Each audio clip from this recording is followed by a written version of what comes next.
You think you know me.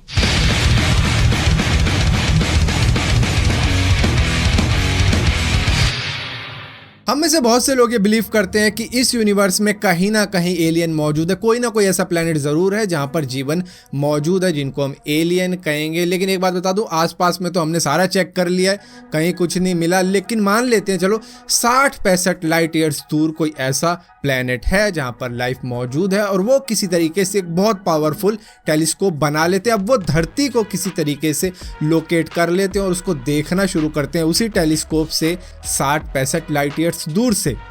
तो उनको पता है क्या दिखेगा? हम नहीं दिखेंगे, ना ही इस धरती पे बनाई गई बिल्डिंग दिखेगी, कोई नहीं दिखेगा। उन्हें दिखेगा डायनासोर, क्योंकि उस वक्त में डायनासोर ही हुआ करते थे। आइस एज एक बहुत ही कमाल की मूवी थी जो कि आप में से बहुत से लोगों ने देखी होगी, जिसके अंदर तरह तरह के जानवर दिखाए करते जो कि आइस एज के वक्त में रहा करते थे।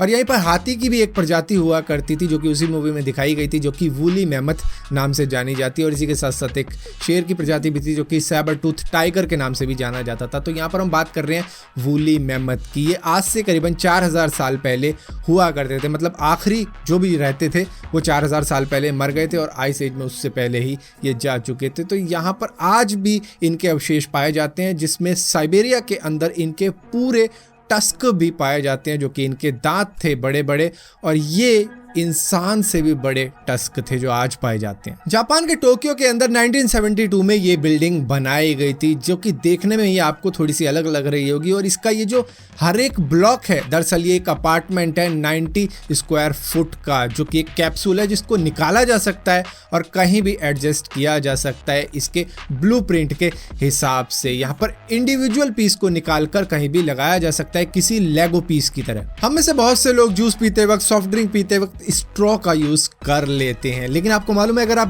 2 स्ट्रॉ का यूज करोगे, जिसमें से एक स्ट्रॉ आप बाहर रखोगे, दूसरा अंदर रखोगे और दोनों को ही मुंह में डालकर पीने की कोशिश करोगे, तो आप नहीं पी पाओगे। आपको मालूम है, इस दुनिया में अगर सबसे ज्यादा मिलिट्री बजट किसी कंट्री का है तो वो किसका है? दरअसल वो यूएस का है। लेकिन यहाँ पर अगर यूएस 50% मिलिट्री बजट कट भी कर देती है, सिर्फ 50% ही छोड़ देती है, तो भी वो नंबर 1 पे होगी। यहाँ तक कि 60% कर देती है तो भी वो नंबर 1 पे होगी। 65% कर देती है कट, सिर्फ 35% ही रह जाता है उसके बाद में, तो भी वो नंबर 1 पे होगी। इतना ज़्यादा ये अपनी मिलिट्री के अंदर स्पेंड करते हैं। हम में से बहुत लोगों को ऐसा लगता है कि हमारी जो फुटबॉल टीम है वो कभी भी फीफा के लिए गई नहीं, क्योंकि उन्होंने क्वालिफाई किया ही नहीं। लेकिन मैं आपको बता दूं, 1950 के वक्त में इंडिया की नेशनल फुटबॉल टीम ने दरअसल वर्ल्ड कप के लिए क्वालिफाई कर लिया था, लेकिन वो खुद ही गए नहीं थे। 2011 में जब जापान के अंदर सुनामी आई थी तो बहुत से जानो माल का नुकसान हुआ था, जहां पर एक बंदे की बाइक भी उसी सुनामी में बह गई थी, जो कि जाके मिल गई थी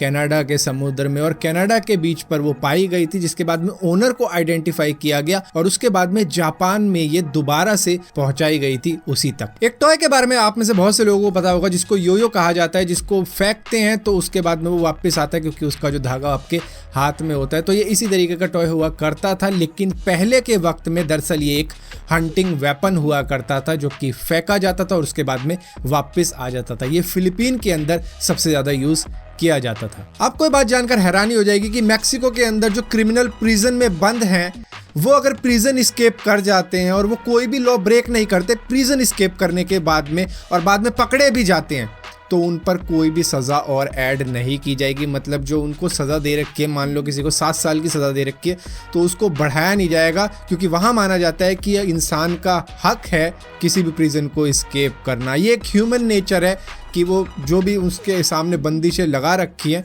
वो किसी तरीके से उसको स्केप करके निकल जाए। तो ये उसका हक है, इस वजह से उसको कोई सज़ा नहीं मिलती, जिसकी वजह से बहुत ज़्यादा प्रिजन स्केप के अटैम्प्ट भी किए जाते हैं। लेकिन वहाँ पर पुलिस के भी कुछ हक हैं कि अगर कोई प्रिजन स्केप कर रहा है तो उसको गोली मार दो। आपको जानकर हैरानी हो जाएगी कि यूएस के अंदर इतने रेस्टोरेंट नहीं है जितने वहां पर म्यूजियम है, और न्यूयॉर्क के अंदर ही एक ऐसा म्यूजियम है जिसको सुनकर आप अपना दीवार में सर मारने चाहोगे कि रुक वीडियो रुक, मैं दीवार में सर मार के आता हूं। वहां पर है एक the museum of invisible art, मतलब वहाँ पे non visible work of art दिखाया जाता है। जो ऑर्गेनाइजेशन वहाँ पर होस्ट करती है वो इन आर्ट्स को सेल भी करती है, जो कि फिजिकली वहाँ पर है ही नहीं, जो दिखेंगे ही नहीं। वहाँ पर सिर्फ आर्टिस्ट की इमेजिनेशन ही होती है कि मतलब यहाँ पे ये होगा, वहाँ पर वो होगा, ऐसा होता है सारा का सारा सीन। और एक महिला का वहाँ पर आर्ट 10,000 US डॉलर में भी बिका था, यानी कि इंडियन करेंसी में अगर कन्वर्ट करें तो 7 से 7.5 लाख रुपए के होते हैं, जहां पर दीवार बिल्कुल खाली है, कुछ नहीं है, फिर भी किसी ने खरीद लिया।